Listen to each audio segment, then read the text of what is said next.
Hello magical people, I come to you with this video to tell you some of the tips if you want to print your own tarot decks at home, and to explain some of those things. I brought my two home printed tarot decks to show you how they come out and to give you my tips on it. The reason why I'm bringing this video to you is because I decided to print my own tarot deck after going to the physical stores, physical mystical stores that I have in my city, and not really being happy with the selection they had. As far as I know, we only have 2 or 3 esoteric mystical shops where I live, and they are not super big, so they don't have a lot of variety, and I couldn't find what I want there, or I couldn't find anything I was connecting with. So I decided to make my own, and which ended up being a great process of putting my own creativity and my own little magic and effort into making the decks. I even created the back of the deck of the cards that I wanted. So I'm going to give you some tips on paper, design quality, on how to handle your printing settings, the printing process, a little bit about lamination, and cutting the cards. So let's get to it. Let's start talking about paper. For these ones, I used photographic paper, which is the one I recommend the most. If I can just throw this one, I think it's in reverse. Yeah, and it's reversible. I created the design so it's reversible. And here I have a card, and you can see the light shining on it. It's because it's the photographic glossy paper, which I think right off the bat, after you print this, they already look very high quality because of the photographic finish on them. So that's the paper I highly recommend. However, there is another type of paper that is really good. It's called Hikage paper, or basically any thick paper that you can find can handle printing very well. The reason I'm recommending either photo paper or the Hikage paper is because usually most printers and most computers already have settings for those types of papers, so you don't have to do much besides telling the the little settings page on your computer for your printer that this is the paper you're using. And the Hikage paper is nothing different from a very thick paper. It's like the back of this one. This one is kind of laminated in the back, but this one is not. But it's like the texture of a regular paper, but like in super thick material like this one is. So these are the two papers I recommend. The Hikage one is matte, and the photo paper has like this glossy finish. The photo paper I use is glossy on one side and matte on the other side. You can find double-sided photographic paper. I couldn't find one close to where I live, or even in the internet that had the grammature that I wanted. So I just used this one.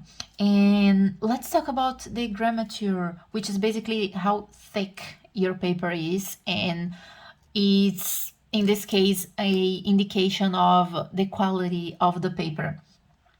You want to look on your paper for a grammature of at least 200 GSMs. I would prefer 300, but sometimes it's not easy to find 300, specifically in photo formats. This one I have here is 230, and it's quite good. So I would recommend you to look on the package of the paper you're trying to get and see if they have like this thickness. This one, for example, could go up to 265, but I couldn't find this one. And after printing on 230, I found that it worked for me. But if you're using Hikage paper or some matte paper, I would recommend you to go at least 200 and preferably 300 GSMs, okay? Also look on your package. This one actually has here indication of the compatibility on the printer brands, so you can look at that too. Mine is a Canon, so I know this one is compatible with that, so you can also look for it on the package of your paper, okay? This one is just a brand that is popular in Latin America, but you can honestly use any photographic paper, any Hikage paper. Just pay attention to those details on the package when you are buying it, okay? Now let's talk a little bit about design quality, which is basically the images you're using. You can create your own. I actually did draw some tarot images and print them, but I'm still refining my own designs. However, I do like the Rider-Waite-Smith art. I really like them, so I wanted to print them, and I did. Those are both them, but they are a little bit different. As I said, this one I laminated the back, this one I did not. And these images are readily available online for free, or you can buy from someone who is selling high quality version of this. But if you search well on the internet, you can find them for free. Then if you have the high resolution images, you have to put them into a design tool. If you use Illustrator or Photoshop or other drawing and design app, even if you use an iPad and you have a drawing app or a vectorial app, you can use those.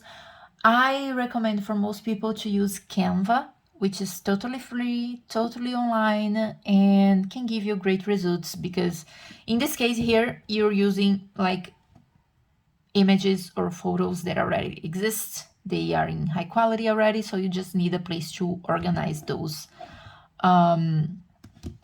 images, those photos there. Now, let me show you a little bit about the layouts of the page.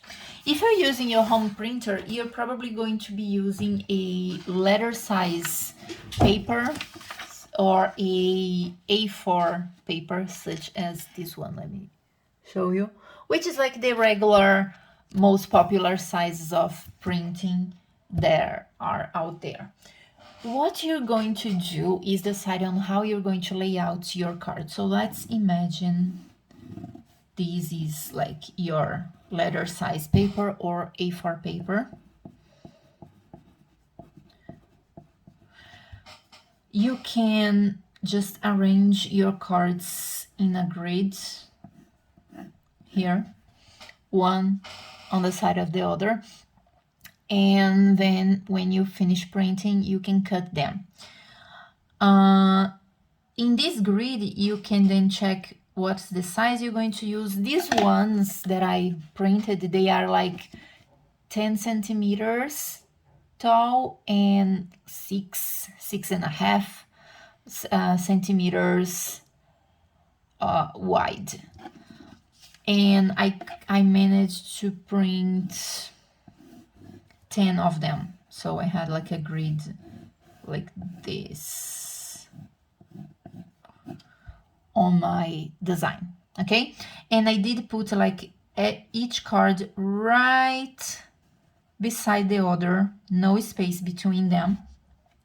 When you're doing this on the layout, you have to remember that you're going to cut them out later. If you're careful person, you know how to use a precision knife, or you have a cutting board, you can totally do this and it's not going to be a great problem for you. But if you're worried that you might, during the cut process, ruin some of the cards because you cut a little bit to the side or a little bit to the other side, you can just lay out the cards in such a way that you have them separated, so you can cut them nicely without worrying that one cut is going to interfere in the other card.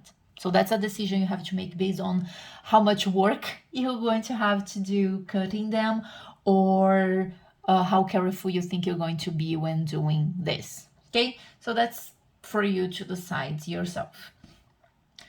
And in design, let's talk a little bit about the design of the back cards. You can also find a lot of great patterns and designs online. I decided to create my own because I love snakes and I wanted something with the snake on the back of the cards. Snakes for me, they have a ton of representations and meanings, and specifically they represent for me the divine feminine, so I wanted them on the back of my card. So I looked on Canva and I found this hand design with the snake going around it, so I just duplicated this and made it like so that I could turn around and have a reversible back on my cards. But you can find on Canva very good designs, patterns, or you can buy one from Etsy or other online shops that let you get downloadables. You can even design your own if you're up for it and use as your back cards.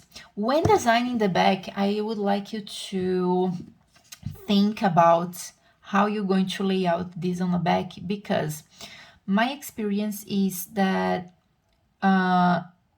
even if you're very careful, I'm going to talk about printing settings and a lot of other things here, but if you're very careful, even so, there's a little bit of the displacement, and like the front of the card may not be perfectly aligned with the back. So that's why I prefer the back design that doesn't touch the borders of the cards, and you have a solid background, so when you cut, even if it's like a tiny little bit to the side, you cannot notice that, and everything looks seamless and beautiful as well. So I do recommend your design to be a solid background with some design centered here, as opposed to something like touching the cards or coming so close to the borders that you can see a difference between one side and the other. That's my recommendation. If you do manage to make your printer align things perfectly, go for it, go crazy on the back. But my experience with many different printers, and I've worked with the printing design and all that, is that at home it's almost impossible to get this level of precision. So keep that in mind, okay? And remember also the cutting lines. Now let's talk a little bit about printing settings.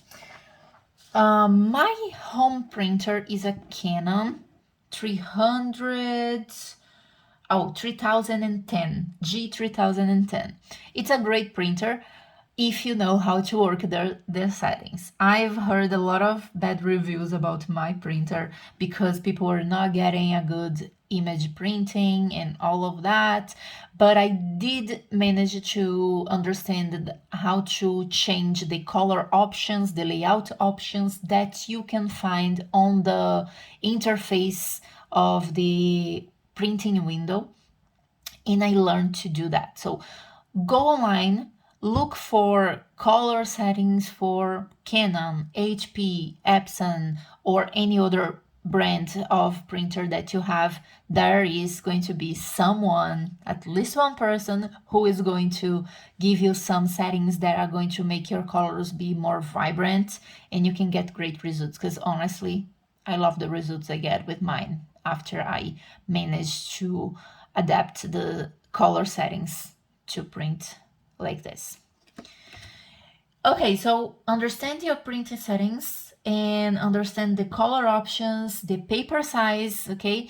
Because some printers, most printers actually, they are going to put a little tiny border around your paper as a safety measure so that none of the design, none of the text that is on the document gets cut out. But at least on my MacBook, I can combine like the printing settings with a specific option that is borderless, so I can like eliminate the border.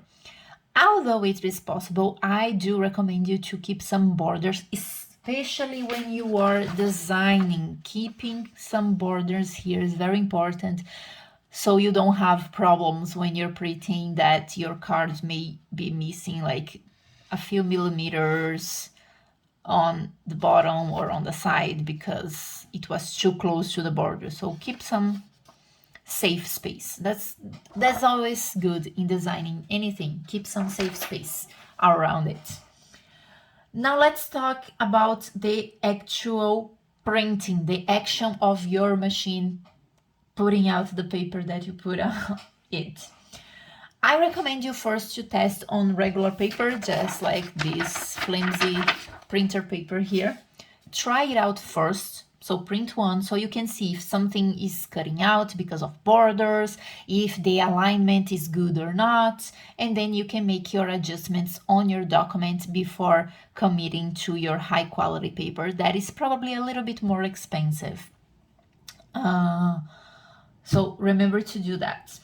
And test for paper directions. If you don't print too much at home, when you have to do double-sided things, sometimes you can put the paper on the wrong side and one side of the paper is going to be upside down in comparison to the other.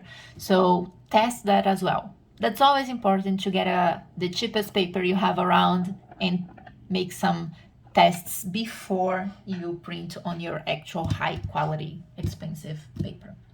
Which I'm saying expensive, but it's not that expensive, to be honest. It's just more expensive than regular paper. Let's talk a little bit about lamination, okay? One of the reasons I told you that I prefer photo paper is because one of the sides is already like very well protected. This photo paper, and I think most photo papers, are already waterproof on the printing. This one is, so I don't have to like laminate it or worry about anything. It's kind of, it sleeps well with one card and the other. So that's why photo paper is preferable. If you use Hikage paper, you're going to have this matte texture. You can even hear the difference on them. So I recommend putting a lamination on the top. You can use some lamination sheets if you have access to a laminating machine at home, or if you have a printing service that can do it for you. I honestly try to find some printing services, and where I live is just not that easy to get to them, and it gets more expensive, or they don't do the printing the way I wanted, and well, it was just a big problem for me, so I decided to do it at home, and thus I have all those tips to give you. But the back is going to be matte unless, of course, you use the double-sided photographic paper that I mentioned before. What I did in this one is I put some contact paper because I was printing on big paper sheets and I didn't have the lamination machine or lamination sheets or anything about lamination available. I had contact paper and it's quite cheap around here, so I just printed my layout first, turned it around, put a full coverage in lamination, and then I decided to cut. So if you're going to do this way using contact paper, make sure you use the contact paper, you laminate with it before cutting so that things can like have a nice finish edge to it. If you're going to use lamination sheets, there are those small lamination like rectangles that you can use, and you can even use it as a standard for your card size, so you can design the size of your card to fit exactly that small lamination sheet that you have. So you can do that, but if you only have big lamination paper, or if you're using contact paper, do the lamination before cutting. And you can see like the difference. This one, if I put it on the light, it shines because it's laminated, and this one doesn't because it's matte. So it's also a personal preference. If you don't want like the shining of things, you can use a full matte paper, the Hikage paper, or the high quality thick paper that I told you, and forget about the photographic paper and forget about the lamination. But if you like this, which I do because it makes the cards slide better, so it's easier for me to shuffle them. So that's why I did photographic paper plus this back lamination here. Okay, and the last thing is about the cutting of the cards. I told you a little bit about the spacing between the cards. So depending on how careful you are cutting and the equipment, if you only have a cutting knife, if you have a cutting board, you might choose one or the other. So that's up to you. And let's talk a little bit too about the corners here. As you can see, my corners are rounded. I did this manually because I don't have like those little corner punches. I did order one, but it didn't get here, and I had to order it again.